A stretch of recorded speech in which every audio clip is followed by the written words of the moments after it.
تعملي مطبخك على مرحلة واحدة ولا على كذا مرحلة؟ القرار ده يا هيريحك يا هيتعبك. خليني أقولك إيه القرار اللي يريحك وإيه القرار اللي يتعبك. وأهلا بيكم، دي الحلقة الرابعة من عيش وملح عشان تعملي مطبخك بأحسن شكل وتعملي أحلى أكل فيه وأحلى ذكريات كمان. خليني أقولك القرار بتاعك لو انتي قررتي تعملي مطبخك، بس هتقرري ان انتي تقسميه مراحل، وده أنا شايفاه من الحاجات اللي مش صح خالص، لأن كل حاجة هي مترتبة على بعض. الحاجة الوحيدة اللي أقولك عليها إن هي تكون مظبوطة لو هتعمليها بمراحل هقولك عليها بس في آخر الفيديو. طيب امتى تعملي مطبخك مرة واحدة؟ لو ميزانيتك موجودة والشقة موجودة أو البيت موجود، الفيلا موجودة، كل حاجة خلاص تمام وانتي ميزانيتك معاكي وقررتي ان انتي هتعملي المطبخ بتاعك، خلاص كده هتقدري ان انتي تعمليه مرة واحدة. لكن لو انتي قررتي تعمليه على مراحل فده معناه ان انتي ميزانيتك محدودة والشقة لسه مش متشطبة، ممكن ان انتي تفكري ان انتي تعمليها على مراحل.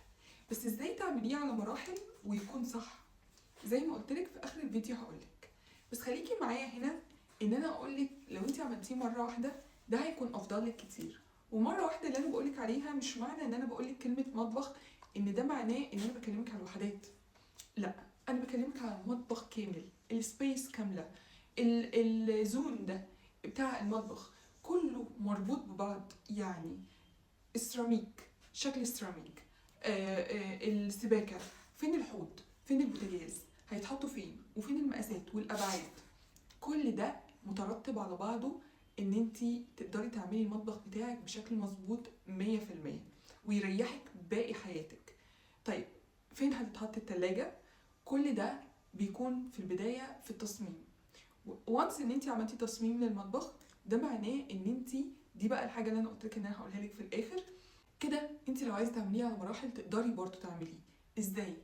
ان انتي بتعاملة التصميم الاول تاسيس السباكه وبعد كده توزيع يعني الكهرباء وكل حاجه في مكانها، هتعملي الجبسون بورد، هتعملي السقف، هتعملي الاضاءه، هتعملي كل حاجه في مكانها.